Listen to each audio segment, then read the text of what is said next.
एक बहुत गोल, एकदम चिकना सा, सुंदर सा एक पत्थर,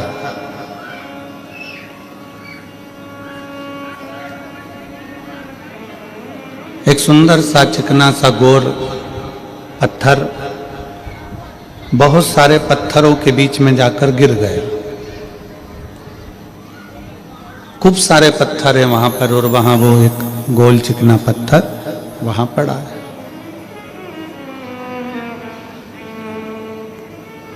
उबड़ खाबड़ पत्थर हैं, आड़े टेढ़े पत्थर हैं। उन पत्थरों ने उस चिकने पत्थर से कहा कि हम भी पानी में रहते हैं, तुम भी पानी में रहते हो, तुम भी नदी में हो, हम भी नदी में हैं, तुम भी पानी में हो, हम भी पानी में हैं। पर एक बात समझ में नहीं आती, हम आड़े टेढ़े ही रह गए और तुम इतने सुंदर चिकने गोल कितने अच्छे हो गए, कैसे हो सकते हो? पत्थर ने कहा कि तुम नदी के किनारे पर एक जगह पर स्थिर होकर बैठे रहे और मैं पानी के थपेड़े में, पानी के बहाव में, पानी के साथ में बहता रहा, बहता रहा, बहता रहा। इतने थपेड़े मैंने पानी के खाए, इतना इतना घिसा गया हूं पानी में और पर्वतों में, पत्थरों में, नदी के बहाव में कि मैं चिकना होकर, सुंदर होकर मंदिर में शिवलिंग के रूप में विराजमान होकर पूजा रहा हूं।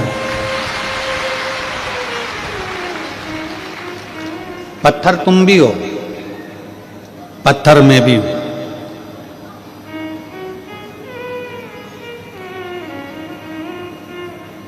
तुम नदी के किनारे पर एक स्थिर हो गए, संघर्ष नहीं किया तुमने,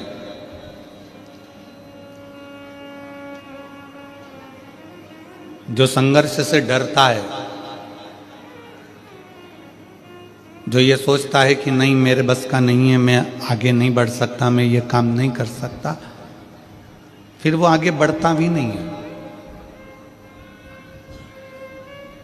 जिसने संघर्ष किया है, दुनिया के थपेड़ों को झेला है, दुनिया के बातों को झेला है, दुनिया के शब्दों को झेला है, दुनिया की वाणियों को झेला गया है, गालियों को झेला गया है, अपशब्दों को झेला गया है, फिर एक दिन वो धीरे धीरे इतना आगे बढ़ जाता है कि कहीं ना कहीं उच्च पद पर बैठकर अपने आनंद के साथ जीता है और पूरे राज्य का भी रक्षा करता है।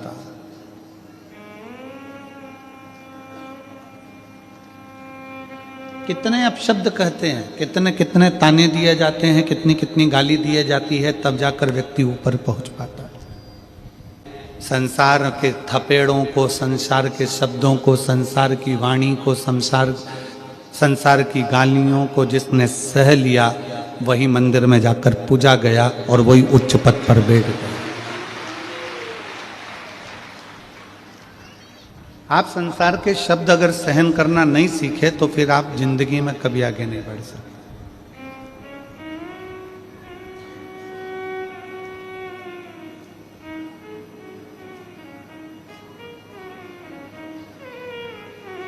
कितना ही आप प्रयास कर लो। अब आप अपनी भक्ति के इस हृदय चित्त से विचार करिएगा कि कल कथा में चल रहा था कि ग्रंथ, संत और भगवान। ग्रंथ को पकड़ो, संत को पकड़ो और भगवंत को पकड़ो।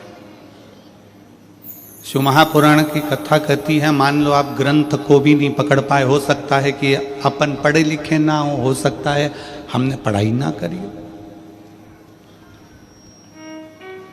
हम शिक्षित ना हो।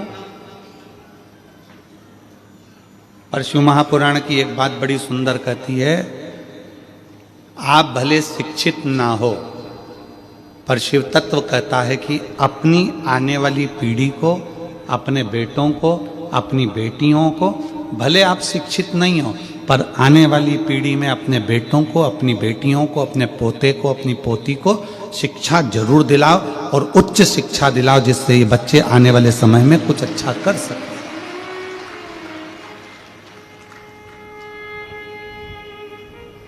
आज अच्छी शिक्षा की हर व्यक्ति को जरूरत है। एक दो बार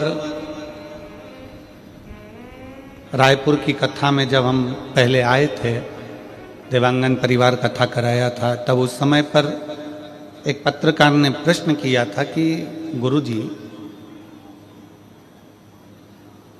जब गवर्नमेंट शिक्षा इतनी दे रही है, गवर्नमेंट शिक्षा के प्रति इतनी जागरूक हुई है, तो फिर आपकी विठले सेवा समिति क्यों इन बच्चों को पढ़ाने के लिए अग्रता रखती है, क्यों इनकी फीस जमा करती है, क्यों इनको पढ़ाती है?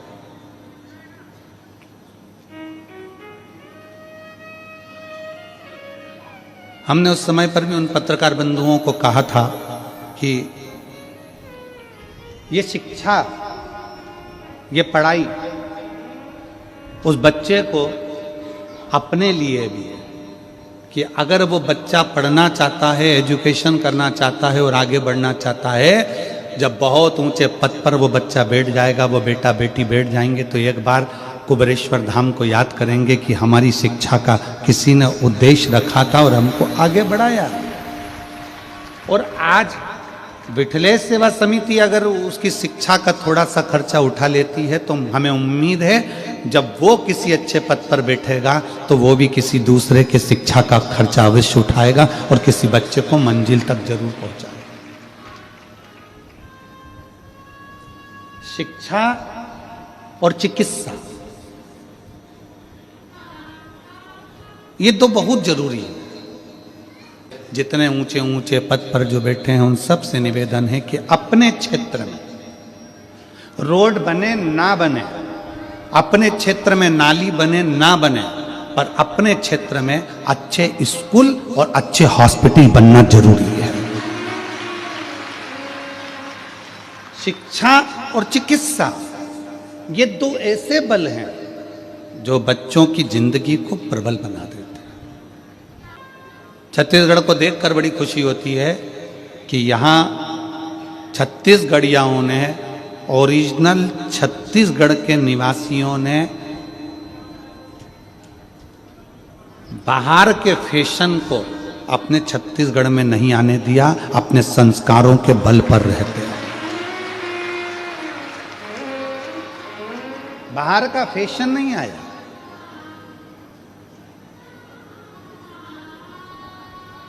बाहर का भोजन और बाहर का फैशन ये व्यक्ति के क्षेत्र को बर्बाद कर देता है, प्रदेश को, देश को बर्बाद कर देता है। फैशन भी बर्बाद करता है और बाहर का भोजन भी बर्बाद करता है। आज क्यों इतनी बीमारियां फैल रही है? लीवर खराब हो गया, किडनी खराब हो गई, थायराइड हो गया, शुगर हो गई, कहीं बीपी हो गया, कहीं आंखों से दिखना कम हो गया, कहीं कानों से सुनना कम हो गया, कहीं ब्रेन हेमरेज हो रहा है, कहीं ब्रेन ट्यूमर हो रहा है, कहीं गांठें हो रही हैं। उसका कारण क्या है? हमारा खान पीन शुद्ध नहीं हो पा रहा। क्यों? ना जाने कौन कौन सा भोजन बाहर का आ गया, ऐसा ऐसा भोजन, कहीं मैदे का, कहीं काहे का, ऐसा ऐसा भोजन आ गया कि लोग उसे, वो फिर वही बात आ गई, दबा दबा कर खाओगे तो दवा खाने जाओगे। इतना दबा कर खा लिया कि आखिरी में दवा खाना चलेगा। गलत भोजन का त्याग। बॉर्डर पर आने वाले दुश्मनों को सैनिक रोक सकते हैं। बॉर्डर पर आने वाले दुश्मनों को सैनिक रोक सकते हैं। हमारे घर में आने वाले फैशन को और भोजन को हम अपने संस्कारों के माध्यम से रोक सकते हैं। आप कोई सैनिक जैसा काम नहीं कर सकते। आप बॉर्डर पर जाकर युद्ध नहीं कर सकते, आप बॉर्डर पर जाकर नहीं लड़ सकते। तो अपने घर में बॉर्डर जैसे सैनिक जैसा काम करो कि गलत फैशन हमारे घर में ना आए, गलत भोजन हमारे घर में ना आए, हम इस फैशन को भी दूर भगाएं जो गलत है, और गलत भोजन को भी दूर भगाएं, जिससे हमारे घर में संस्कारों के माध्यम से हमारे परिवार की रक्षा हो सके।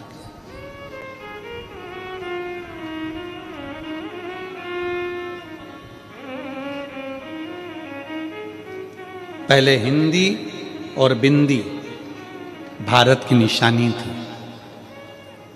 हिंदी और बिंदी भारत की निशानी थी। आज भारत में रहने वाले भी जब अंग्रेजी में बात करते हैं तो लोगों को ये दिखाना चाहते हैं कि हम हिंदी नहीं बोलते, हम अंग्रेजी बोलते हैं, हम ज़्यादा अप टू डेट हैं। और शिव पुराण कहती है कि माथे की बिंदी और मुख की हिंदी ये दिखा देती है कि आपके घर के संस्कार कितने हैं, आपके घर के संस्कार कितने। शिव महापुराण की कथा कल से वर्णन कर रही है कि ग्रंथ, संत और भगवान, आप ग्रंथ को नहीं पकड़ सकते, आपके पास इतना समय नहीं है कि आप पोथी पुराण पढ़ो, कि घर का पालन करो, घर की व्यवस्था करो, घर में भोजन की व्यवस्था करो, उनको रहने की व्यवस्था करो, नहीं पकड़ सकते ग्रंथ को, कोई बात नहीं। आप संत के पास भी नहीं जा सकते, कोई संत है उसके पास जाकर नहीं बैठ सकते, ज्यादा आपके पास समय नहीं है, मत बैठो। पर तीसरे नंबर का है भगवंत। भगवंत कौन?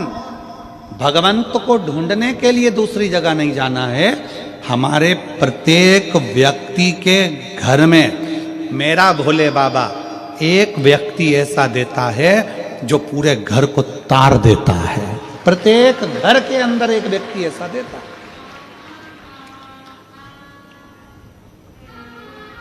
अपने क्षेत्र में, अपनी कॉलोनी में, अपने मोहल्ले में, अपनी सोसाइटी में, अपने गांव में, अपने नगर में मेरा भगवान शंकर एक व्यक्ति ऐसा देता है जो पूरे गांव को, मोहल्ले को, क्षेत्र को, परिवार को पार लगा देता है। आप किसी को बल दे रहे हो ना, ये दुनिया का सबसे बड़ा दान है। विश्वास दे देना। और दुनिया का सबसे बड़ा पाप है विश्वास को तोड़ देना, भरोसे को तोड़ देना। यह दुनिया का सबसे बड़ा पाप है। और दुनिया का सबसे बड़ा पुण्य है किसी को विश्वास दे देना, किसी को भरोसा दे देना। बड़ी बीमारी हो गई, लीवर किडनी बेकार हो गया, कैंसर जैसा रोग हो गया, शरीर में गठान हो गई, तो भी आप खुश होकर उससे कह रहे हो काहे की चिंता करना। वो सीवर वाला महाराज कहता तो है, सारी समस्या का हल एक लोटा जल। क्यों रो रही हो, क्यों दुखी हो? अरे लीवर खराब हो गया, किडनी खराब हो गई, थायराइड हो गया, ब्रेन में ऐसा हो गया, ब्रेन हेमरेज हो गया, ट्यूमर हो गया, ये हो गया, वो हो गया, कैंसर हो गया। मत रो। आप से कोई मिल रहा है और वो अपना दुखड़ा कह रहा है तो उसको आपने विश्वास दिया, चिंता मत कर, शंकर जी के मंदिर जाया कर, मैंने सुना है एक लोटा जल चढ़ाने से बाबा सुनता जरूर है। शिवजी पे चढ़ा हुआ जल पीना प्रारंभ कर, एक बेलपत्री अगर बीमारी है तो खाना प्रारंभ कर। उसको कह दिया, उसको विश्वास हो गया कि अब मैं बच जाऊंगी। और ये पक्का है, जब तुम्हारे भीतर इंद्रियों में ये बात आ जाए कि अब मैं बच जाऊंगी, तो दुनिया में काल के पास में भी वो नहीं है कि तुम्हारे को मौत दे दे, वो भी तुम जीत सकते हो। विश्वास, भरोसा।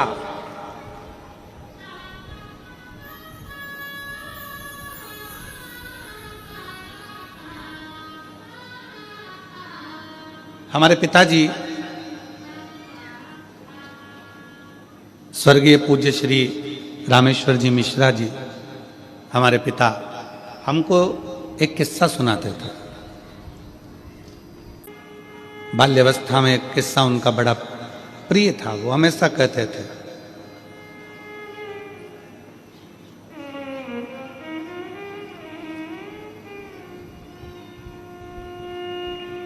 खेत में एक व्यक्ति सो रहा था, उसको सांप ने डस लिया, उसको सांप ने डस लिया।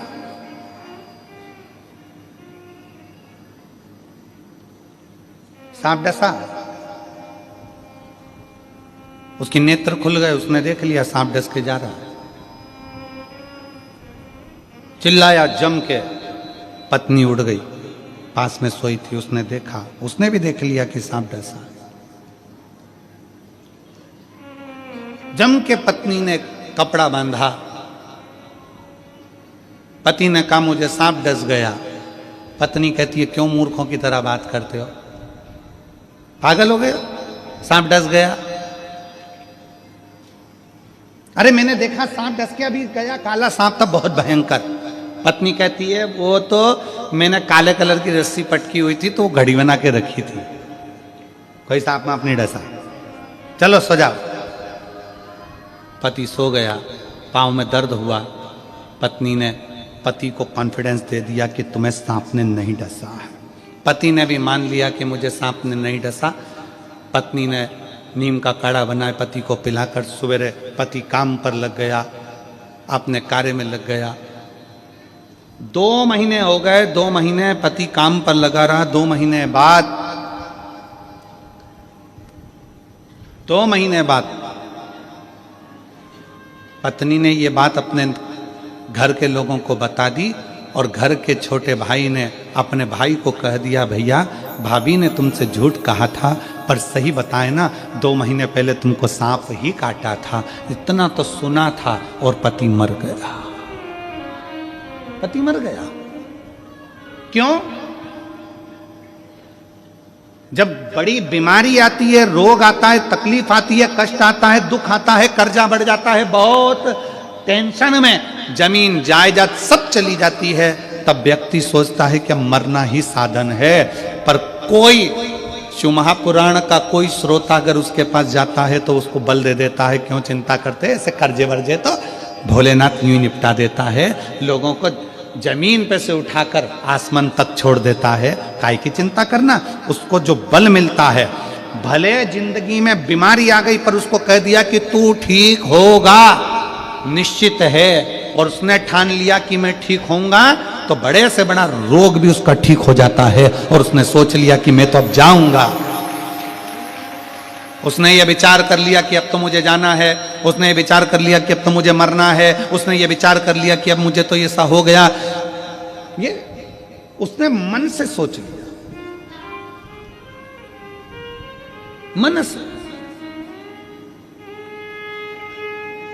घुटने में जितना दर्द नहीं होता उतना तुम मन का दर्द बना ले, तो बहुत तकलीफ है महाराज घुटना में, बहुत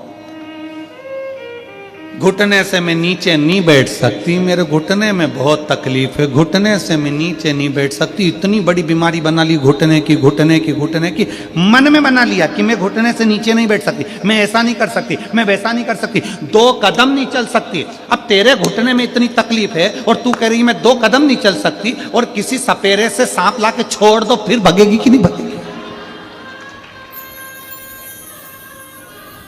जम के तो बोलो रही जीजियो, भगेगी कि नहीं भगेगी? सामने सांप खड़ा है, सामने मौत खड़ी है, भागना पड़ेगा, फिर घुटने का दर्द कहां गया? अर्थात हमने अपने अंदर ये बना लिया कि मेरा घुटना खराब हो गया, मेरा घुटना खराब हो गया। अरे चकाचक गाय का घी लो, असली घी, खूब जोरदार रोटी में लगाओ, चकाचक खाओ, घुटने का ग्रीस बढ़ना प्रारंभ हो जाएगा। गाय के घी से अच्छा अच्छा दर्द चले जाता है। हमने बनाया कि मेरे पाँव में, घुटने में दर्द है, दर्द है, दर्द है, दर्द है, तो वो दर्द मर्ज बन गया, दर्द मर्ज सब बढ़ता चले गया, बढ़ता चले गया। डॉक्टर को दिखाने गई, डॉक्टर ने कह दिया घुटना बदलना पड़ेगा। अभी भी सोच रही बहुत दर्द है। अब तो ये सोचना मेरे घुटने में कोई दर्द नहीं है, फालतू की बात।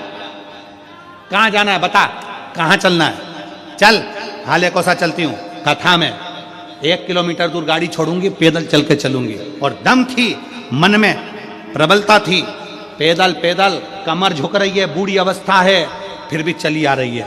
और एक बहू छोटी सी अवस्था की, बच्चों को लेकर कितनी दूर है, चला नहीं जा रहा, और बूढ़ी माँ पैदल पैदल चली आ रही है। उसके अंदर बल है, उसने सोच लिया मेरे शरीर में कोई रोग नहीं, मेरे शरीर में कोई बीमारी नहीं, ठीक होंगी, होकर रहूंगी। आई, कथा का रस तत्व ग्रहण करा, घर गई, इतने में उसको लगा आज मैं बिल्कुल ठीक हूं, क्योंकि उसने मन से सोच लिया कि मैं ठीक हूं और ठीक हो जाऊंगी। हमने बनाया है।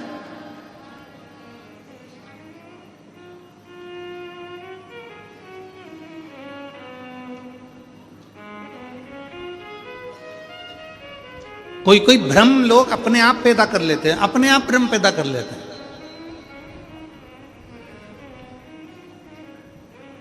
भजन होएगा, अपने आप भ्रम पैदा कर लिया।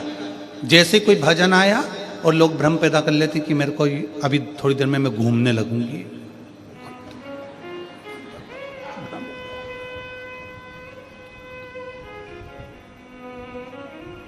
वो डोंगरगढ़ वाली मैया इतनी फ्री बैठी है क्या कि तुमने एकदम घूमना चालू कर और मां आके तुम्हारे अंदर बैठ गई? हनुमान जी इतने फ्री बैठे हैं क्या कि तुम्हारे अंदर आकर बैठ जाएंगे? देवता इतने फ्री बैठे हैं कि थोड़ी थोड़ी देर में तुम्हारे घर में तुम्हारे अंदर आकर बैठ जाएंगे? नहीं, हमने भ्रम बना लिया कि शरीर में ये लग गया, शरीर में वो लग गया, शरीर में ये लग गया, शरीर में वो लग गया। शरीर में कभी गांधी जी तो नहीं लगते, लगना चाहिए।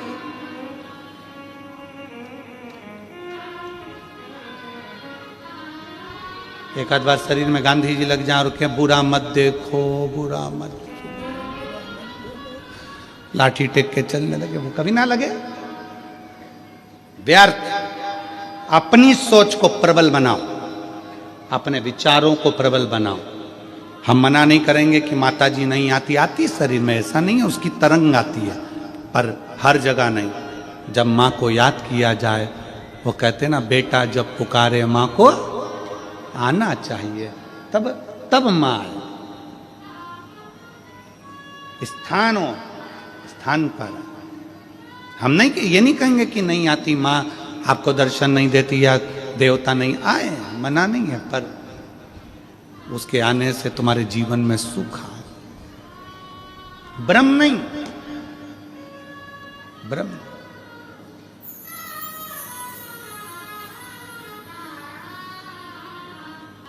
भगवंत ढूंढिए, ग्रंथ नहीं लगे हाथ, संत हाथ ना लगे तो भगवंत को हाथ लगना चाहिए। भगवंत कौन है? भगवंत का लक्षण क्या?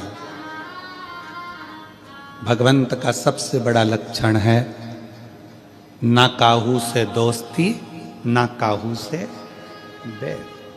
भगवंत का सबसे बड़ा लक्षण है वो ज्यादा किसी से दोस्ती भी नहीं, ज्यादा किसी से बैर भी नहीं, किसी से उसकी दुश्मनी नहीं है और किसी से उसकी दोस्ती नहीं। जो मिला उसको गले लगा लिया। वो एक हमारे सनातन धर्म में एक बहुत सुंदर सी लाइन गुनगुनाते हो ना, ज्योत से ज्योत जगाते चलो और प्रेम की गंगा।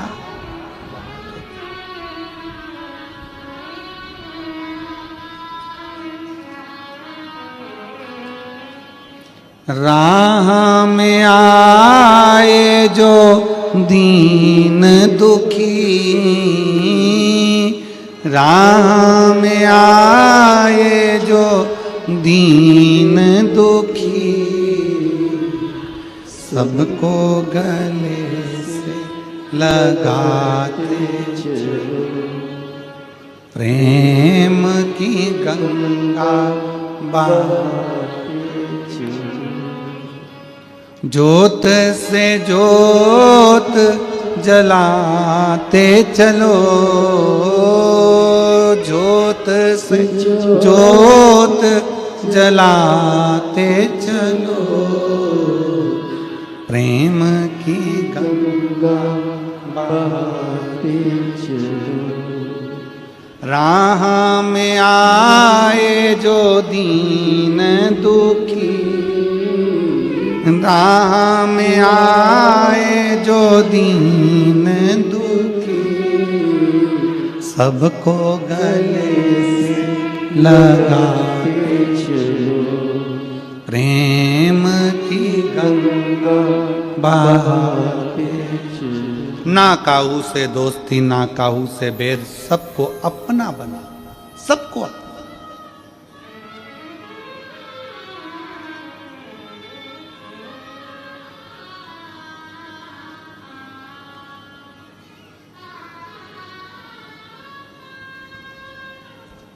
सास कहती है बहू बुरी है, तो लाई काय को? बहू कहती है सास बुरी है, तो आई काहे को? क्यों आई?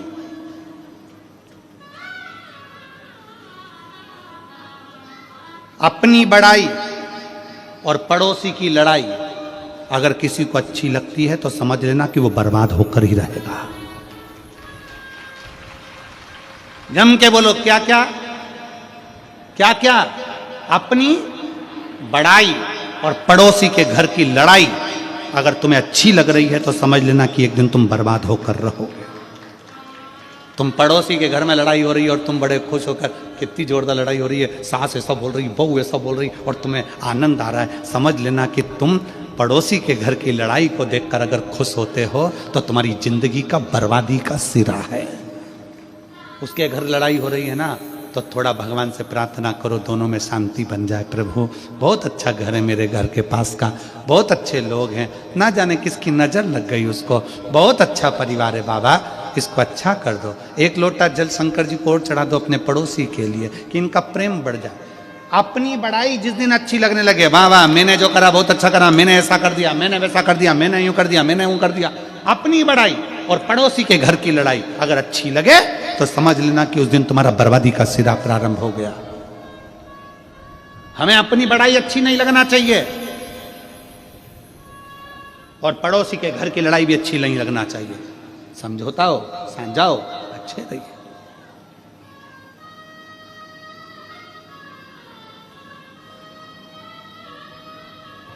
सास कह दे मेरी बहू बुरी है तो हम कहते हैं लाई काहे को, और कोई कह दे कि मेरी सास बुरी है तो तू आई काहे को। ना सास बुरी है ना बहू बुरी है, दोनों बुरी नहीं है। सास अगर बहू बुरी होती तो सास 25-50 हजार रुपये, 1-2 लाख रुपए खर्च करके 5-7 लाख रुपए खर्च कर कर शादी नहीं करती, अपने सोने के जेवर बहू को नहीं दे देती। और बहू अगर बुरी होती, सास अगर बुरी होती तो बहू अपने माँ बाप को छोड़कर पराए घर में नहीं आ जाती। दोनों बुरे नहीं, दोनों बुरे नहीं है, ना सास बुरी है ना बहू बुरी है। तो बुरा क्या है? सियोर वाला महाराज, बुरा है क्या?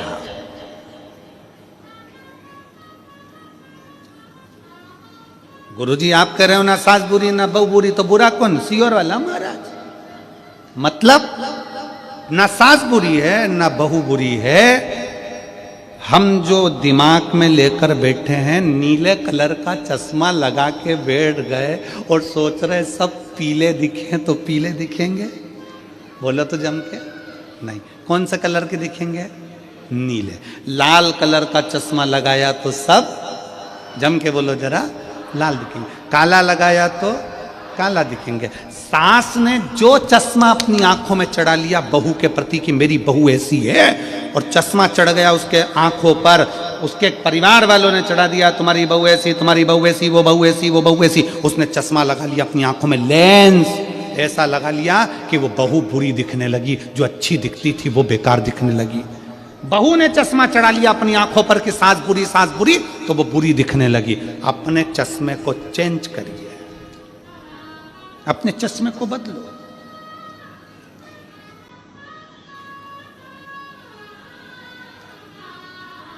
थोड़ा बदलो, चश्मा बदलोगे अच्छा दिखने लगेगा, श्रेष्ठ दिखने लगेगा। सास और बहू में एक बड़ा अंतर है। सास मां नेत्र है, बहू चश्मा है।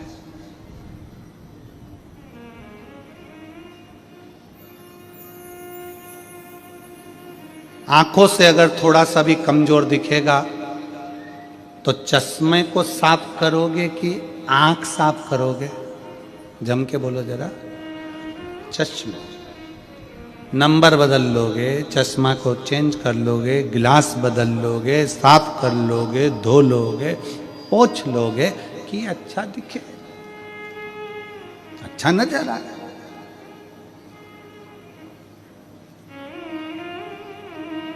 नेत्र तो नहीं बदल सकते बार बार, बोलो जम के बोलो। चश्मा बार बार बदला जा सकता है पर नेत्र नहीं बदले जा सकते। चश्मे को पोछा जा सकता है पर नेत्र को पोछा नहीं जा सकता। चश्मे को निकाल कर साफ कर सकते हो पर नेत्र को निकाल कर साफ नहीं कर सकते। उसी तरह शिव तत्व कहता है कि घर में जो बहू है और सास है, सास की पूरी जिंदगी इसी में निकल गई तो उसको बदलना तो मुश्किल है। बहुओं से निवेदन है, थोड़ा सोच विचार, तुम चश्मे की तरह हो, थोड़ा बदलने का प्रयास करना, सब अच्छे दिखेंगे, सब अच्छे दिखेंगे, कोई बुरा नहीं है। ना सास बुरी है ना बहू, और बहू तो कभी बुरी हो ही नहीं सकती, हो ही नहीं सकती। उसका कारण क्या है? उसका नाम है बहू। जो घर में खुशियां बहुता में लेकर आए, जो तुम्हारे घर का वंश बढ़ाए, जो तुम्हारे घर में आकर सूखी दाल रोटी खाकर भी बहुत आशीर्वाद दे, उसका नाम बहू होता है महाराज, जो बहुता में सुख दे। और सास कभी जिंदगी में बुरी नहीं हो सकती। सास के बराबर दुनिया में कोई नहीं हो सकता, वो कभी बुरी नहीं हो सकती। बस एक आस सास को लगी रहती है कि मैं जितनी फुर्तीली हूं, मैं जितनी फुर्ती से काम करती हूँ, मेरी बहू उतनी फुर्ती से काम करे। लड़ाई इस चीज़ की होती है। सास को लगता है कि मैं जल्दी सवेरे उठती हूँ तो बहू जल्दी उठे। सास को लगता है मैं इतने लोगों का खाना बना लेती हूँ तो बहू भी बनाए। अब सास को कौन बताए कि तू 75 की है, वो 32 की है।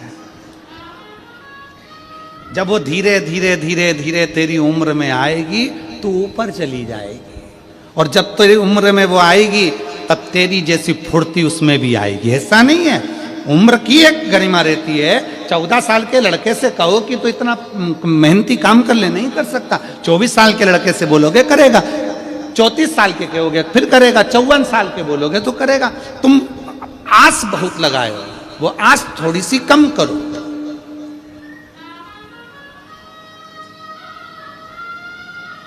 किसी को भरोसा दीजिए, विश्वास दीजिए, पर भरोसा तोड़िए नहीं। दुनिया में सबसे बड़ा दान है, अभी कथा में कहा था, तो वो विश्वास का दान है, भरोसे का दान है। चिंता मत करना, बाबा बैठा है। ये शिव महापुराण की कथा करती क्या है? आप लोगों को भरोसा पैदा करती है आपके दिल में। सारी समस्या का हल श्री शिवाय नमस्तुभ्यम बोल बम का नारा है। थोड़ी मेहनत हाथ की, बाकी कृपा भोले नाथ की। कोई लेट बनता है, कोई जल्दी बनता है, शिव को जल चढ़ाने वाला एक दिन सेठ जरूर बनेगा। ये विश्वास तुम्हारे अंदर जागृत हो गया, भरोसा तुम्हारे भीतर जागृत हो गया। ये मेरा बुरा नहीं हो सकता। मैंने शंकर की कथा सुनी है, मैंने शिव महापुराण की कथा पंडाल में बैठकर सुनी है। मेरा बाबा मेरे घर में संतान देगा, सुख देगा, वैभव देगा, मेरा भरोसा। एक पत्र है,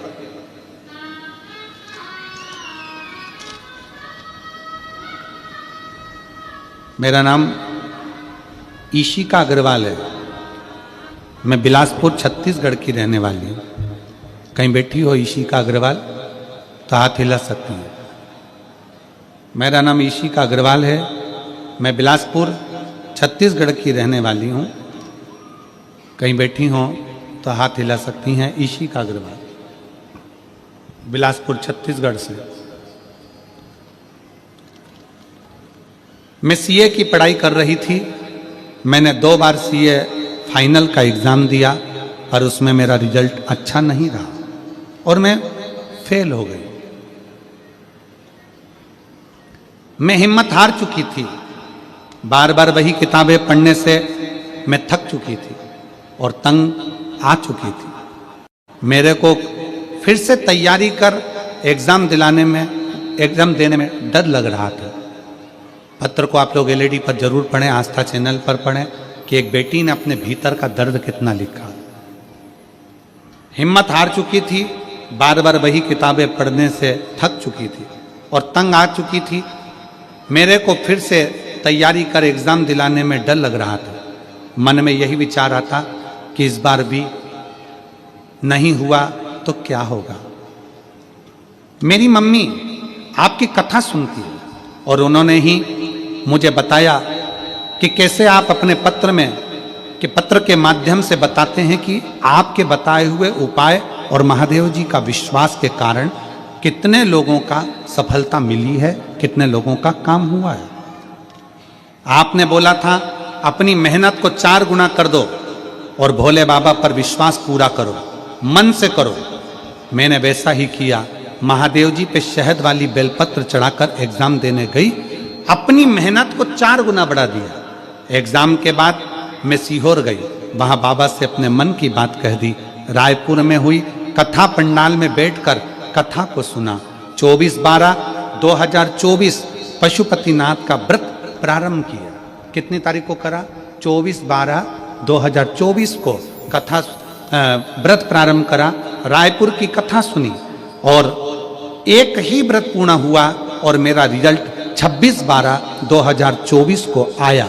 बाबा ने ऐसी कृपा कर दी कि 2 ग्रुप मेरे रह गए थे। जिस 2 ग्रुप में मैं हमेशा फेल हो रही थी, बाबा ने एक साथ दोनों ग्रुपों में पास कर दिया और आज मैं बाबा की कृपा से सीए बन गई। आज मैं बाबा की कृपा से सीए बन गई। मैं बाबा को यहाँ प्रणाम करने के लिए आई हूँ। मेरा मोबाइल नंबर ये है। शिव तत्व की प्राप्ति, मेरा नाम इंशिका अग्रवाल। मैं बिलासपुर छत्तीसगढ़ से हूँ। कहीं बैठी हो तो बेलपत्र लेने के लिए आ सकती। इंशिका, उस पत्र में उस बेटी ने लिखा, मैं हिम्मत हार दी, पर आप पत्र पढ़ते हो तो उस पत्र में हिम्मत आ जाती है कि जब दुनिया का काम हो रहा है तो मेरा क्यों नहीं हो सकता। और वो विश्वास, वो हिम्मत आप सब में चाहिए। झोली पसार कर मांगने के लिए बाबा के दरवाजे पर आए हो। भरोसा रखना, भरोसा। 2 असुर हुए, एक का नाम था विदल, दूसरे का नाम था उत्पल।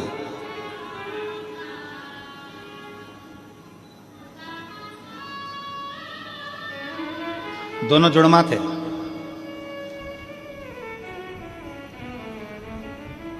बाल्यावस्था थी।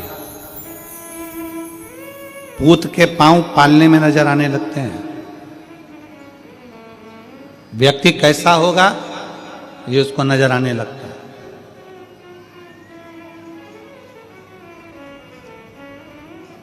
व्यक्ति कैसा होगा ये नजर आने लगता है। पूत के पांव पालने में दिखने लगते हैं। विदल उत्पल 4 साल की अवस्था थी। एक बार मां उनको घुमाने के लिए लेकर गई, दोनों को हाथ पकड़कर।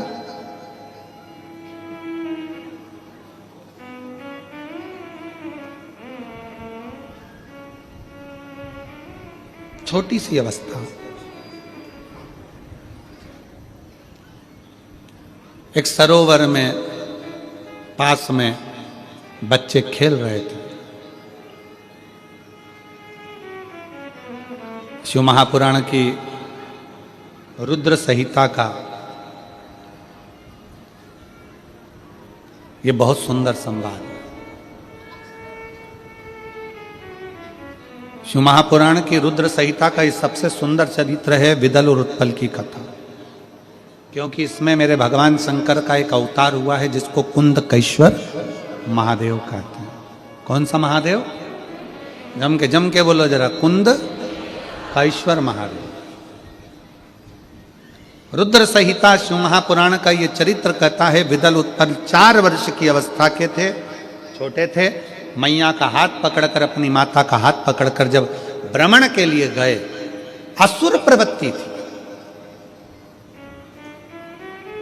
असुर प्रवृत्ति, असुर प्रवृत्ति आती कहां से? तुम्हारे घर में जन्म लेने वाला बच्चा धर्मात्मा होगा, पुण्यात्मा होगा, महात्मा होगा, संत होगा, साधु होगा, गुरु होगा, तपस्वी होगा, साधक होगा, उपासक होगा, क्या बनेगा ये आपके ऊपर निर्भर करता है।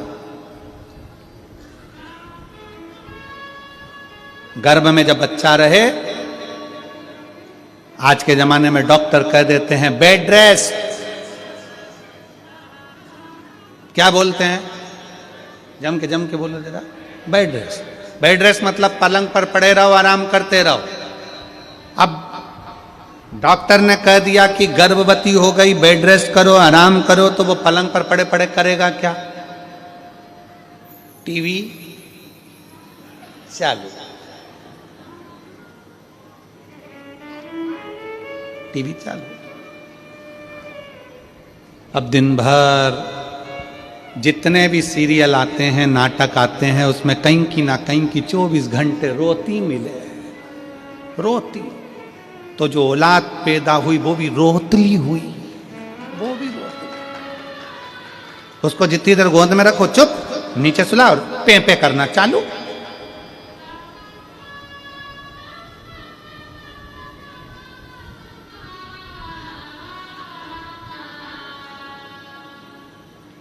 अब गर्भ में तुमने, बच्चा गर्भ में, टीवी खोलकर तुम क्या सुन रहे हो, क्या देख रहे हो, मोबाइल पर क्या देख रहे हो, क्या सुन रहे हो?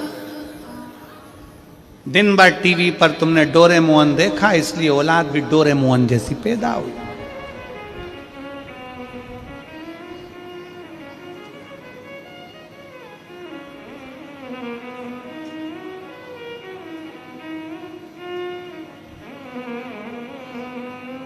अब गर्भ में बच्चे को तुमने दिन भर टीवी के सामने केवल वो हाथी देखा, इसलिए औलाद को भी वो एक जोड़ा हाथी औलाद।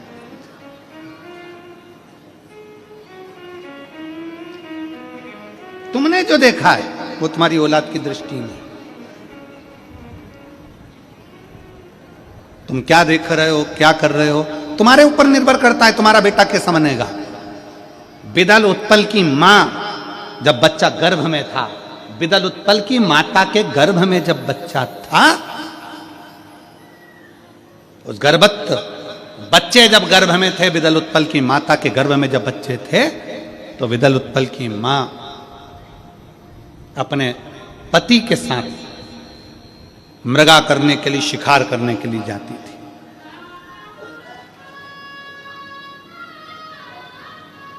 बिदल उत्पल की मां शिकार के लिए जाती थी अपने पति के साथ।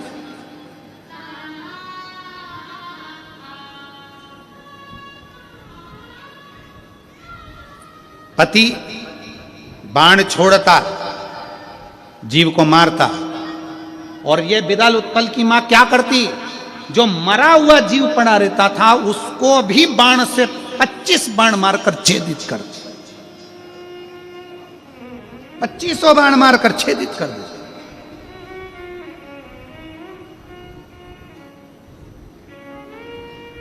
आपका संस्कार क्या कहता है आपके भीतर का? इसलिए शिव महापुराण की कथा कहती है, जब बच्चा गर्भ में रहे, कई कई माताएं कह देती हैं गुरुजी हमने सुना है कि जब बच्चा गर्भ में रहे तो शंकर जी को एक लोटा जल नहीं चढ़ाना चाहिए, जब बच्चा गर्भ में रहे तो शंकर जी की पूजन नहीं करना चाहिए, हमने सुना है कि शंकर जी का पाठ नहीं करना चाहिए, शंकर जी की पूजन नहीं करना चाहिए, शंकर जी पे चढ़ा जल नहीं पीना चाहिए, शंकर जी की पूजन नहीं करना चाहिए। हम तो ये पूछना चाहते हैं वो महाराज को पकड़ के लिया जिसने बताया कि गर्भ में जब बच्चा रहे तो शंकर की पूजन नहीं करना चाहिए। कौन से पुराण में लिखा, कौन से शास्त्र में लिखा, कौन से वेद में लिखा?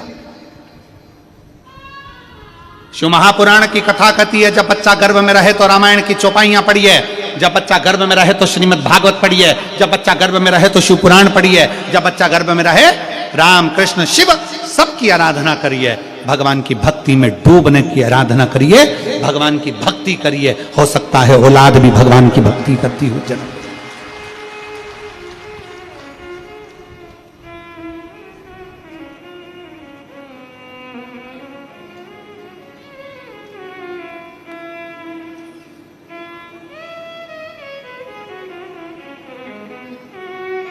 करो भजन भगवान का।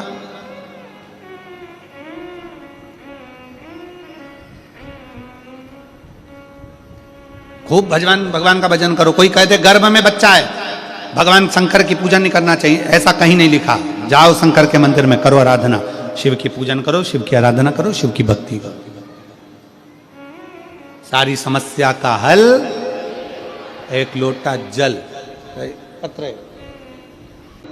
मेरा मोबाइल नंबर ये, कहीं बैठे हो तो हाथ हिला सकते हैं। पुष्पा बाई कंवर, पति का नाम वीरेंद्र कंवर, मेरा मोबाइल नंबर ये है। कहीं बैठे हो तो हाथ हिला सकते हैं। मेरा गांव पिपरिया, तहसील डोंगरगढ़, जिला राजनंद गांव है। कहीं बैठे हो तो हाथ हिला सकते हैं। आप ही हैं माता जी? वापिस हाथ हिलाओ। आ जाओ, एक बेलपत्र ले जाना, आ जाइए। मेरा गांव पिपरिया, तहसील डोंगरगढ़, जिला राजनंद गांव है। एक लोटे जल का मैं क्या गुणगान करूं गुरुदेव। मेरी शादी 2015 में हुई थी। गुरुजी, मुझे विश्वास ही नहीं रहता था कि कभी एक लोटा जल क्या सारी समस्या का हल हो सकता है। मेरी भाभी ने मुझे पशुपतिनाथ का व्रत के बारे में बताया, क्योंकि मेरे घर में 9 वर्ष हो गए थे पर संतान का सुख नहीं था, औलाद नहीं था। पशुपतिनाथ के व्रत के बारे में बताया, भाभी द्वारा बताए विधि विधान से मैंने पूजन करना प्रारंभ करा, मंदिर जाना प्रारंभ किया। और मेरे बाबा ने मेरी झोली 9 वर्ष के बाद, 9 साल मेरे निकल गए थे। 9 साल के बाद मेरे बाबा ने मेरे घर में पुत्र रत्न की प्राप्ति हुई, मेरे घर में बेटा हुआ। शिव तत्व। अब कोई कह दे कि गर्भस्थ नारी को, गर्भस्थ जिसका गर्भ हो उसे भगवान के मंदिर नहीं जाना, शंकर के मंदिर मत जाओ, शिव को जल मत चढ़ाओ, भगवान के मंदिर मत जाओ। शिव महापुराण की कथा कहती है गर्भस्थ नारी को भगवान का भजन करना चाहिए, भगवत भजन करना चाहिए।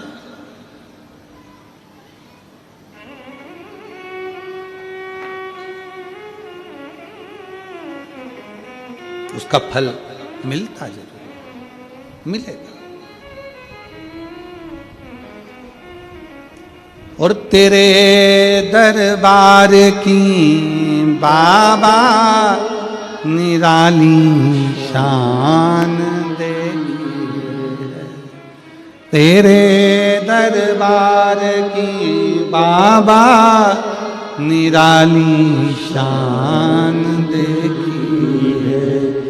तुझे देते नहीं देखा पर झोली भरी देखी, मुख दुनिया मोड़ेगी बाबा तू मुखड़ाना मोड़ी, मुख दुनिया मोड़ेगी बाबा तू मुखड़ाना।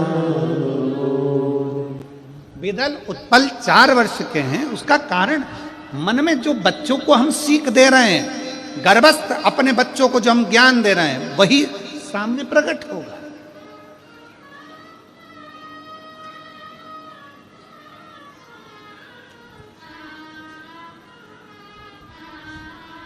वही सामने प्रकट होगा।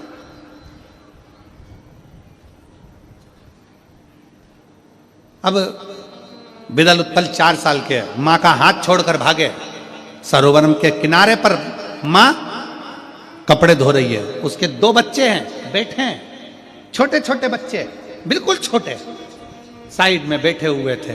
बिदल उत्पल चुप कर गए और बच्चों को उठाकर उन्होंने पानी में डुबो दिया।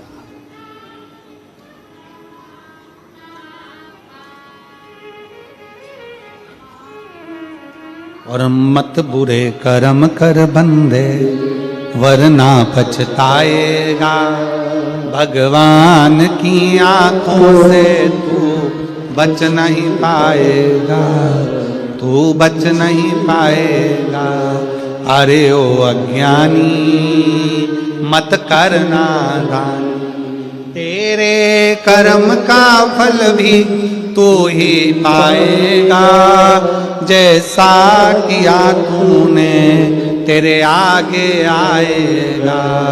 मत बुरे कर्म कर बंदे वरना पछताएगा, भगवान की आंखों से तू बच नहीं पाएगा, तू बच नहीं पाएगा। विदल उत्पल ने छोटे छोटे बच्चों को उठाकर फेंक दिया। 4 साल की अवस्था थी, जीव पकड़ते मार देते, बच्चों को ले जाकर पानी में डाल देते, अग्नि में धक्का दे देते।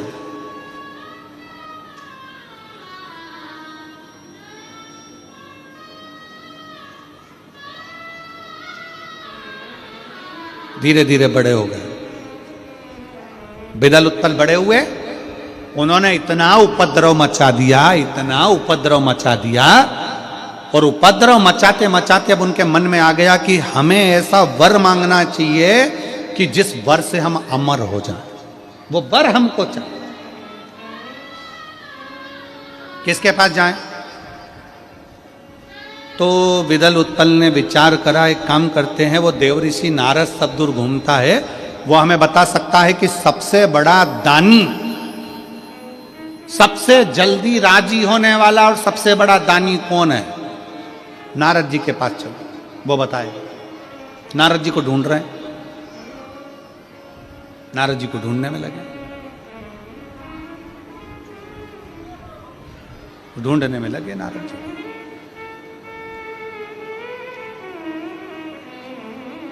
और लगे पीछे, नारद जी को ढूंढ। सारी उम्र करूं तेरी सेवा। विदल उत्पल माता के गर्भ से जो सीखे,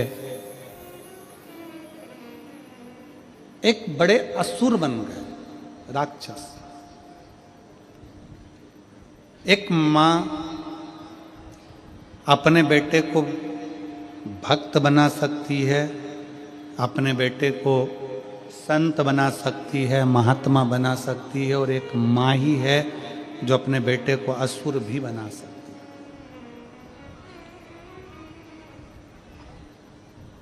जिस दिन बच्चा पहली बार गलती कर कर आए और माँ उसके गाल पर अच्छा जोरदार एक हाथ धर कर दे दे ना, बच्चा दूसरी बार गलती नहीं कर सकता। हमने बचपन में किस्सा पढ़ा है और हमारा विश्वास कहता है कि वो किस्सा आपने भी पढ़ा होगा या सुना होगा। एक बच्चा स्कूल से कलम चुरा कर लिया है, मां से कहा, मां देख मैं कलम लाया, मां कुछ नहीं बोली। बच्चा पेन लाया, मां कुछ नहीं बोली। बच्चा कॉपी चुरा कर लाया, मां कुछ नहीं बोली। बच्चा बैग चुरा कर लाया, मां कुछ नहीं बोली। धीरे धीरे वो बच्चा नामी चोर हो गया। सुनिए ना आपने, नामी चोर हो गया। एक बार पकड़ाया, थाने में बंद करा, जेल में बंद करा, फांसी की सजा हो गई उसको। उससे पूछा गया तेरी अंतिम इच्छा क्या है? उसने कहा मेरी मां के कान में मैं कुछ कहना चाहता हूं। उसकी माता को बुलाया गया। फांसी देने से पहले उसने अपनी मां के कानों में कुछ कहने के लिए आगे बढ़ा और मां के कान को दांतों से पकड़ लिया और उसमें से खून बहने लगा।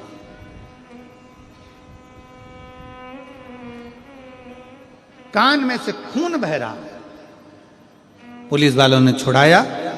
पागल हो गए, तुम्हारी मां है। वो लड़का कहता है आज मुझे फांसी पे चढ़ाने वाली भी मेरी मां है। जिस दिन पहली बार चोरी कर कर आया था उस दिन गाल पर थप्पड़ मारती तो आज मुझे फांसी की सजा नहीं होती।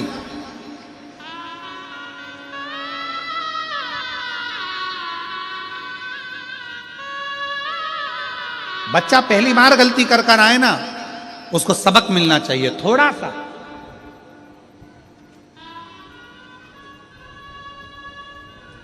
पर नहीं दे पाते। स्नेह, प्रेम,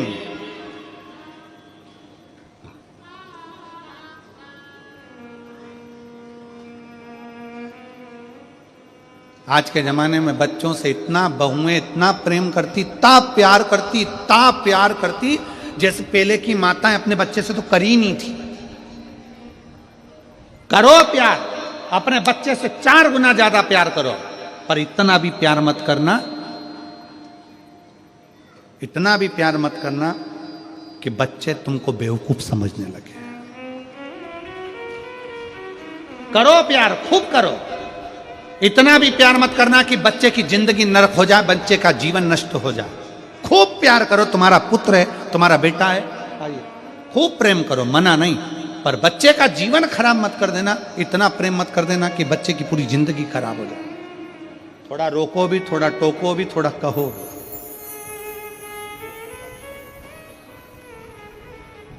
9 वर्ष के बाद बाबू हुआ, एक बार जोरदार ताली बजाओ। शंभो शंभो।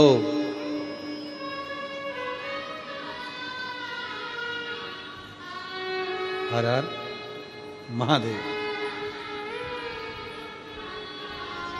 हर हर महादेव।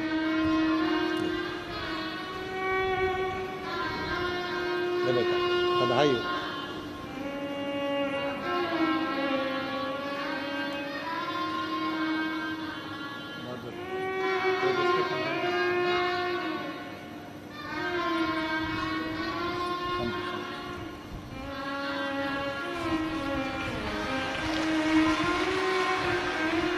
शिव तत्व हो, प्रेम करो, खूब करो, अपना बच्चा है, अपना बेटा है, उससे स्नेह करो, पर बच्चे को थोड़ा सा गलत काम करे तो रोको टोको भी।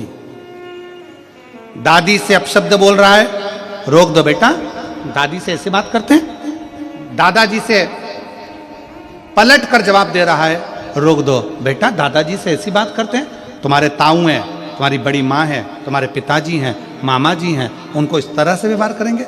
आज अगर बच्चों को दादी को अपशब्द बोलना सिखा रहे हो तो एक दिन वही औलाद तुम्हारे को भी अपशब्द कहना चालू कर देगी, निश्चितता है।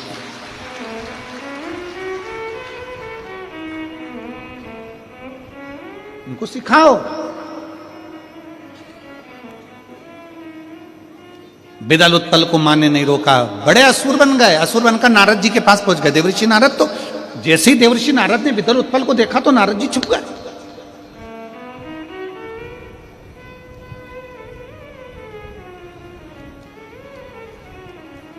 जैसे ही बिदल उत्पल को देखा नारद जी छुपे।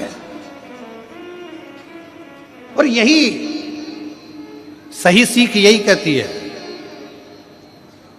सही सीख यही कहती है, अच्छे व्यक्ति को सामने से दिख जाए कि बेवड़ा आ रहा है, कोई दारू पिया हुआ आ रहा है, या सामने से दिख जाए सांप आ रहा है, तो याद रखना समझदारी उसी में है कि वो बेवड़े को देखकर और सांप को देख के छुप जाओ। क्योंकि हमेशा नशा करने वाला व्यक्ति कभी भी नशेले व्यक्ति को गाली नहीं बकता। तुम देखना दारू की दुकान पे कितनी भीड़ लगती है, आपस में कोई झगड़ा नहीं करते। नशेला व्यक्ति हमेशा अच्छे व्यक्ति को ढूंढ कर गाली बकता है, उसकी क्वालिटी है। शिव कथा कहती है भगवान शंकर का चरित्र कर रहा है, सामने से सांप आता दिखे, सामने से बेवड़ा आता दिखे, मदिरा का नशा कर कर कोई आ रहा है, अहंकारी व्यक्ति कोई आ रहा है, कोई लोभी व्यक्ति आ रहा है, कोई कामी व्यक्ति आ रहा है, कोई वासनावान आ रहा है, कोई झूठा व्यक्ति आ रहा है। समझदार व्यक्ति को चाहिए कि रास्ता बदल ले, चेंज करे, वहां थोड़ी देर रुक जाए, चुप हो जाए, वो निकल जाए, फिर अपन निकलो। क्यों इनके चक्कर में पड़े?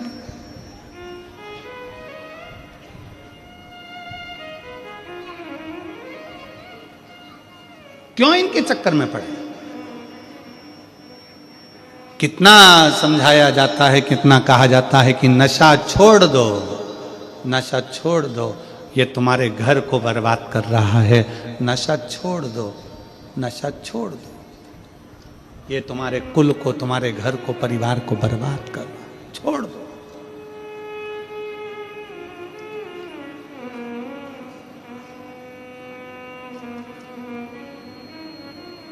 शिव कथा कह रही है, भगवान शंकर का चरित्र कह रहा है। नारद जी छुप गए, पर असुर है, राक्षस हैं। नारद जी को ढूंढ ही लिया।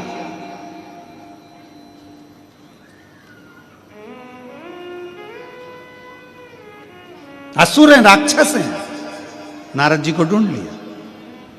नारद जी श्रीमन नारायण, श्रीमन नारायण, श्रीमन नारायण, श्रीमन नारायण। विदल उत्पल ने नारद जी को प्रणाम कर कर तुरंत प्रणाम किया। विदल उत्पल ने जैसे ही प्रणाम किया, नारद जी के मन में आया, इतने बड़े राक्षस होकर अक्ल तो है, प्रणाम तो करें, नमन तो करें। अब नारद जी को क्या मालूम था कि ये प्रणाम क्यों कर रहे हैं, कुछ पाने को। विदल उत्पल ने कहा नारद जी से, नारद जी हम आपको कब से ढूंढ रहे थे, आप मिल ही नहीं रहे थे। अब नारद जी कैसे कहते, हम तुम्हारे चक्कर में तो छुपे पड़े थे, हम तुम्हारे चक्कर में छुपे हुए थे। नारद जी हमारे मन में एक प्रश्न है, आप उत्तर दोगे? नारद जी मन में सोचे, अगर उत्तर नहीं दूंगा तो मार देंगे, इससे अच्छा दे ही दूं, दे ही दूं। बोलो क्या प्रश्न है? नारद जी हमारे मन में यह प्रश्न है कि सारे देवताओं में वो कौन सा देवता है जो सबसे जल्दी राजी होता है और आशीर्वाद देता है, वर दे देता है, सबसे जल्दी राजी होने वाला देवता बताओ। नारद जी ने मन में विचार करा, अगर शंकर जी का नाम ले दिया तो शंकर जी तो भोले भंडारी, एक लोटा जल चढ़ाओ, 3 बार ताली बजाओ, बम बम बोलो राजी, और इनको मिल गया सारा की सारा सुख। तो नारद जी ने विचार कर लिया, शंकर जी का नाम तो नहीं लूंगा चाहे कुछ भी हो जाए। इतने में नारद जी ने कह दिया, सारे देवताओं में सबसे जल्दी राजी होने वाले तो केवल एक ही देव हैं, वो ब्रह्मा जी हैं। इतने में से विदल ने बोला उत्पल से, वो ब्रह्मा जी तो बड़े बुढ़े हैं, बहुत बुजुर्ग हैं, आशीर्वाद देने आते भी हैं कि हमें ही जाना पड़ता है? बहुत बुजुर्ग हैं, आशीर्वाद देने आएंगे कि हमें जाना पड़ेगा?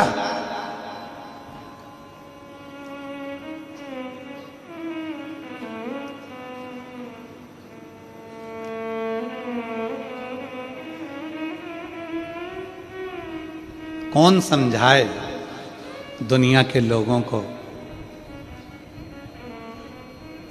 संत के पास आशीर्वाद लेने के लिए जाना पड़ता है, तपस्वी के पास आशीर्वाद लेने के लिए जाना पड़ता है, सन्यासी के पास आशीर्वाद लेने के लिए जाना पड़ता है, साधु के पास आशीर्वाद लेने के लिए जाना पड़ता है, गुरु के पास आशीर्वाद लेने के लिए जाना पड़ता है।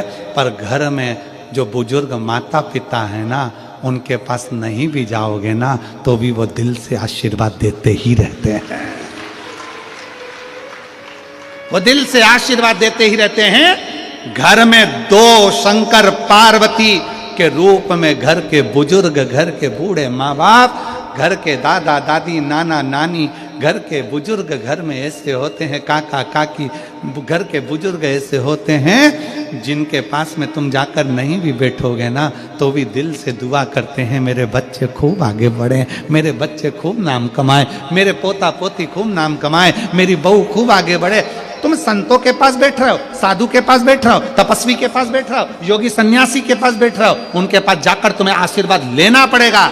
पर घर के माता पिता, घर के बुजुर्ग ऐसे होते हैं जिनके पास नहीं भी जाओगे ना तो भी वो दिल से दुआ ही देंगे, बद्दुआ कभी नहीं देंगे, क्योंकि वो घर के बुजुर्ग हैं, माता पिता हैं।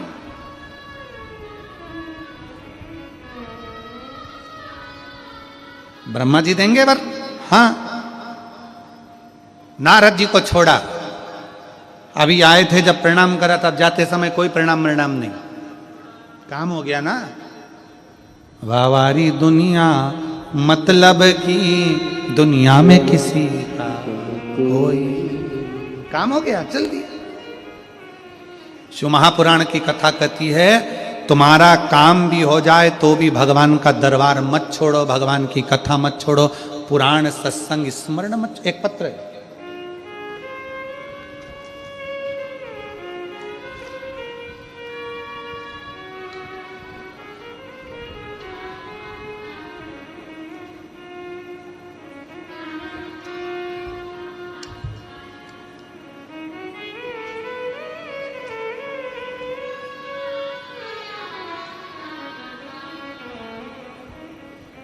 मेरा नाम शकुंतला सिंह है। मेरे पति का नाम रामराज सिंह है। मोबाइल नंबर मेरा ये है। दुर्ग में रहती हूँ, कहीं बैठी हूँ तो हाथ हिला सकती हूँ। मैं दुर्ग में रहती हूँ। मेरा नाम शकुंतला सिंह है।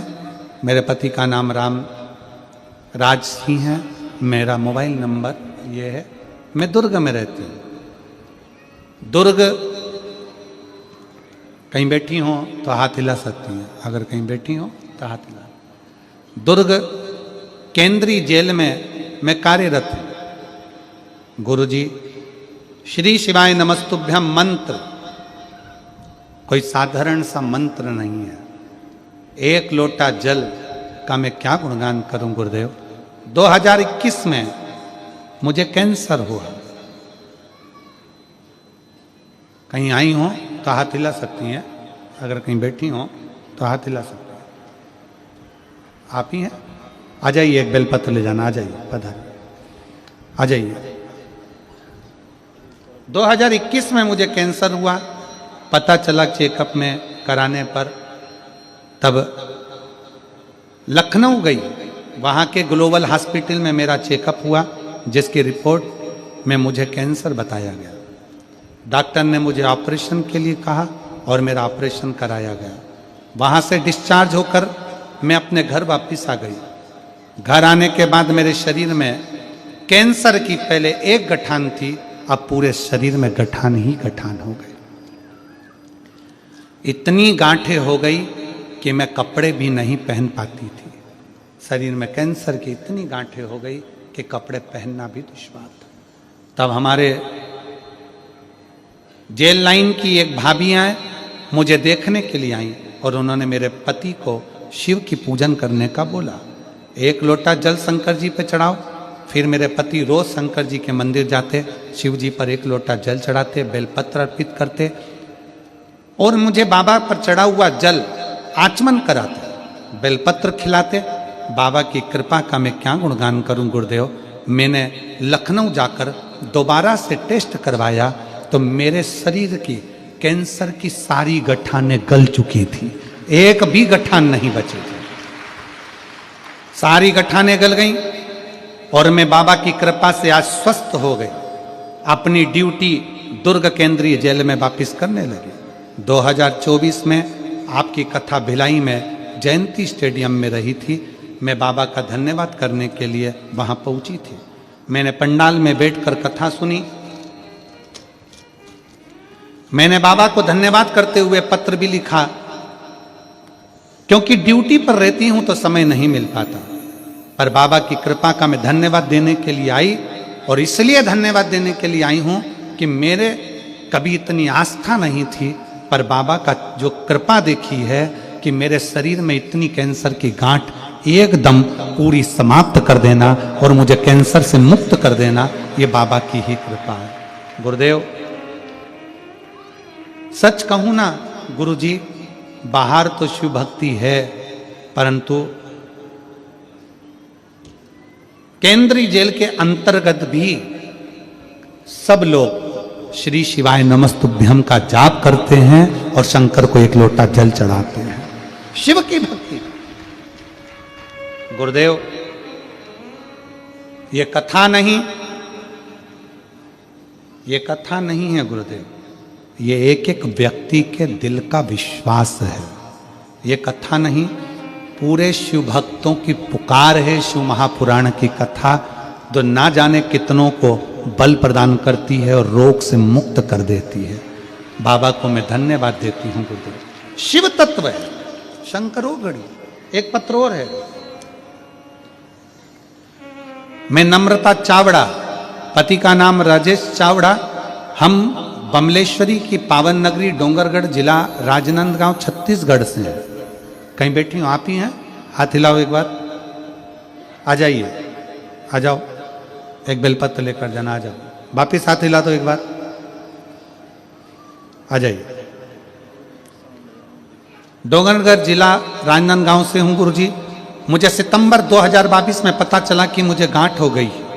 डॉक्टर ने कहा आप लेट हो चुके हो, ये गांठ साधारण नहीं है ये कैंसर की गांठ है। जांच कराया, बायोप्सी कराया, बंबई गई, 15 दिन वहां पर रही और मालूम पड़ा कि मुझे कैंसर हो गया। कैंसर की गांठ मैं उसी समय सुनकर वहीं से सीधे सीहोर पहुंच गई। सीहोर गई, कुबेरेश्वर महादेव के धाम पर जाकर बैठ गई, विश्राम करा, रात्रि का बाबा को प्रणाम करा, जल चढ़ाया, कंकर शंकर की पूजन करी, रुद्राक्ष लेने के लिए गई थी पर रुद्राक्ष नहीं मिल पाए। रुद्राक्ष नहीं मिला, बड़ी दुखी हुई। अब करूं तो करूं क्या? वापिस आई, फिर वापिस नागपुर में जांच कराई, कैंसर निकला।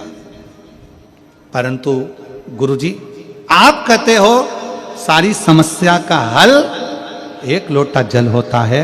मैंने भरोसा कर लिया, फिर वापिस आकर फिर कुबेरेश्वर धाम गई, रुद्राक्ष लिया, बाबा की पूजन कर कर, झोली पसार कर प्रणाम कर कर बाबा के चरणों में लोट लगा ली। कुबेरेश्वर बाबा की जमीन पर लोट लगाई और बाबा को प्रणाम कर कर आई कि मेरा कैंसर समाप्त होना चाहिए, कुछ भी करो। वापिस तीसरी जांच के लिए नागपुर गई और 2023 में फरवरी के महीने में जब मेरी तीसरी जांच हुई, उस जांच में मेरा पूरा कैंसर समाप्त हो गया, मेरी रिपोर्ट नॉर्मल आ गई। मैं बाबा को धन्यवाद देने के लिए शिव तत्व की प्राप्ति, आ जाओ जी, शिव तत्व की प्राप्ति, शंकर का गुणगान, शंकर की भक्ति, शिव स्मरण, आपका विश्वास, आपकी दृढ़ता, आपका भरोसा मूल है, शिव तत्व मूल है।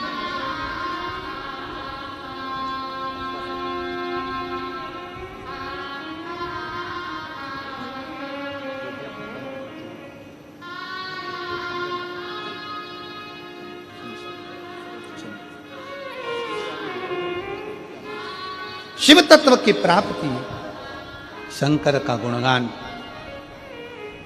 और मैंने तेरे ही भरोसे बाबा, तेरे ही भरोसे।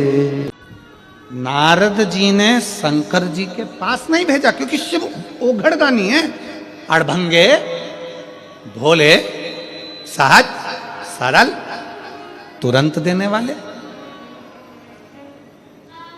तुरंत। अजय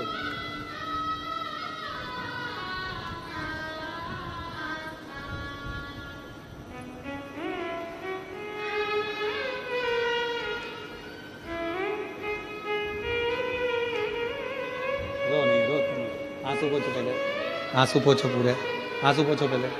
बाबा अच्छा कर दिया ना।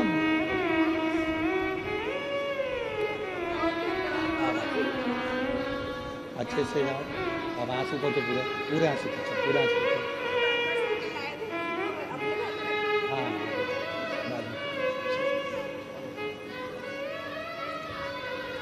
बॉम्बे में कैंसर बता दिया था, 15 दिन बॉम्बे में रही, कैंसर हुआ। बाबा का दरवाजा नहीं छोड़ा, कुबेरेश्वर धाम चली गई, लोट लगा ली, बाबा के चरणों में पड़ी रही, विनय करा, रुद्राक्ष लिया, जल पीना चालू करा। जांच कराने नागपुर फिर गई, फिर मुंबई गई और बाबा की कृपा से कैंसर मुक्त हुआ। ये शिव कृपा है, ये शंकर की विश्वास। हमने रायपुर की कथा में, मेरठ की कथा में कहा था, हीरा के परखदार बहुत होते होंगे पर पीड़ा का परखदार कोई नहीं होता। पीड़ा का परखदार तो केवल एक डॉक्टर होता है जो व्यक्ति का चेहरा देखकर उसकी पीड़ा जान लेता है। पीड़ा का परखदार, हीरा का परखदार दुनिया में बहुत होगा पर पीड़ा का परखदार एक डॉक्टर होता है जो मरीज की पीड़ा को जानता है कि उसके तकलीफ क्या हो रही है, उसको कष्ट क्या है।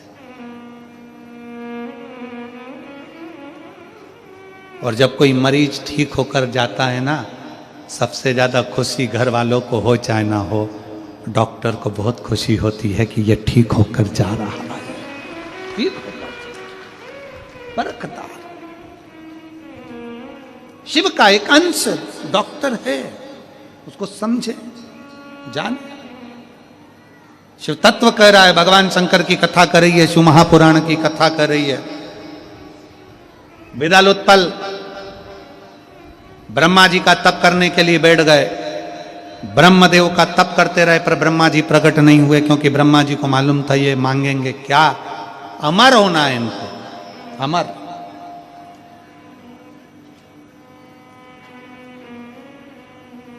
इनको अमर होना है।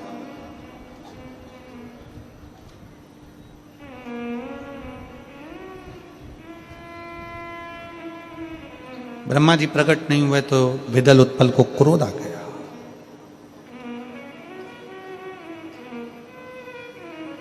और विदल उत्पल को क्रोध आया तो वो ब्रह्मा जी की ओर निहारने लगे।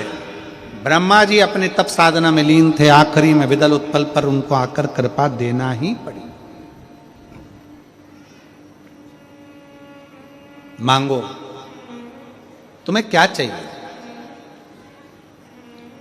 विदल उत्पल ने कहा, हमें वर दे दो कि हम कभी मरे ना,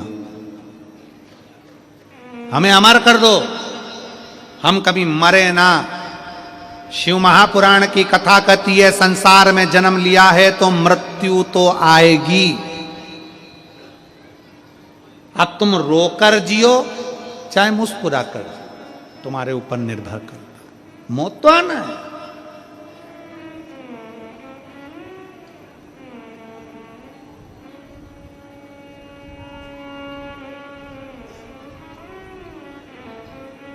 मृत्यु से कोई नहीं बचा सकता। हां, इतना जरूर है, मरने के पहले 100 बार मौत हमारे करीब में आती है। हम जो शंकर भगवान को लोटा भरकर जल चढ़ाते हैं, वो मौत पीछे हटती चली जाती है, पर अटल मृत्यु जिस दिन आती है वो टलती भी नहीं है। अटल मृत्यु।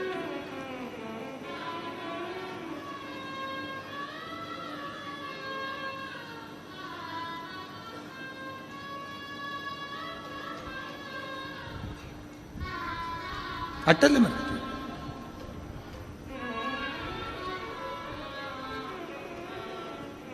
वो कहते हैं ये शरीर दुर्बल होता चले जाता है, शरीर गलता चले जाता है। इस शरीर को चाहिए कि वो शिव तत्व की ओर जाए। शिव तत्व।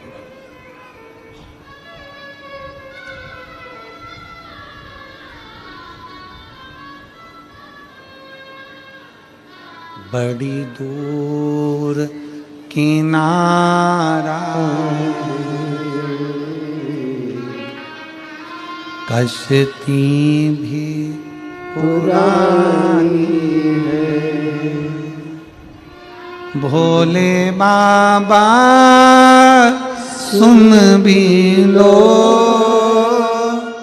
ये मेरी कहानी। मैंने तुमको पुकारा है, तुम ही तो सहारे हो। भोले बाबा सुन भी लो ये मेरी कहानी है। बड़ी दूर किनारा है, कश्ती भी पुरानी है। मेरे बाबा सुन भी लो ये मेरी कहानी है। हम शिव से कहें, ब्रह्मा जी ने कह दिया ऐसा वर नहीं दे सकता कि तुम अमर हो जाओ, मरना तो पड़ेगा। तो विदल चतुर था, उसने कह दिया वर देना चाहो तो फिर वर दो कि हम मरे तो किसी एक स्त्री के हाथ से मरे। स्त्री के हाथ से? ब्रह्मा जी ने कह दिया तथास्तु, वर दे दिया।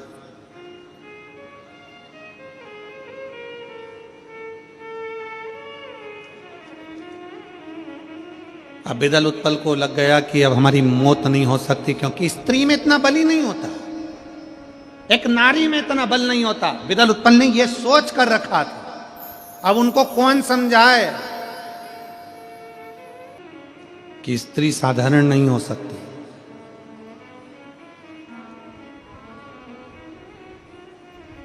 भारत की नारी साधारण नहीं है। भारत की नारी में तप करने का, व्रत करने का, भजन करने का, सत्संग करने का बल इतना रहता है कि वो अच्छे अच्छे को निपटा दे, अच्छे अच्छे को। पर उसके सिर पर जो पल्लू होता है ना, वो घर की मर्यादा होती है, इसलिए थोड़ा संभल कर चलती है।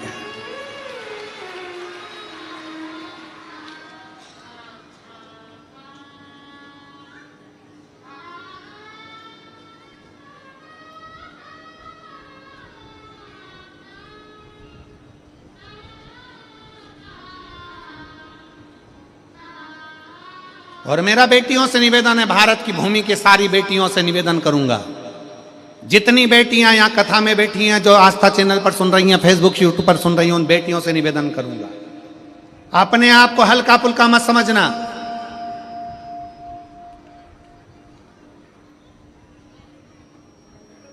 इतना वीर हो आप, इतनी प्रबल हो आप कि कहीं का व्यक्ति अगर तुमको निगाह उठाकर देख ले तो तुम निगाह निकालने की भी पूरी बलता रखती हो, पूरी दमदारी रखती हो।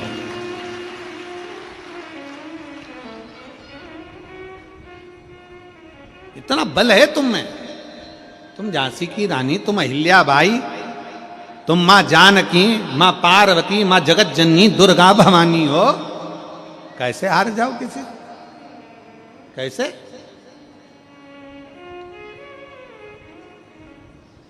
अपने भीतर वो बल करिए। बिदल उत्पल को लगा कि स्त्री में इतना बल नहीं होता। बिदल उत्पल अपने नगर में चलेगा, खूब उत्पात मचाया, खूब इतना उपद्रव मचाया कि यज्ञ हो रहे हैं तो उनको भंग कर दिया, संत तप करने बैठे हैं तो उनको मार दिया, पूरी की पूरी एक बस्ती में आग लगा देते, बस्ती जला देते। नारद जी पहुंच कर कहते हैं, तुम स्त्रियों से कहते हो कि तुम्हें भय स्त्रियों से नहीं, नारियों में बल नहीं। एक इतनी सुंदर स्त्री है, इतनी सुंदर, उसको देखते रह जाओगे। बिदल उत्पल ने सोचा, अच्छा कहाँ है? काशी में। बिदल उत्पल काशी पहुंच गए। शंकर भगवान पार्वती जी के पास में बैठे हुए थे। पार्वती जी मैया के पास में पार्वती जी गणेश जी के कुंदुक को सही कर रही थी, कुंदुक को सही कर रही थी। और तभी बिदल उत्पल शिव जी के गण का रूप धारण कर कर उनके नजदीक में आए। शंकर भगवान ने जो देखा कि ये गण के रूप में आए,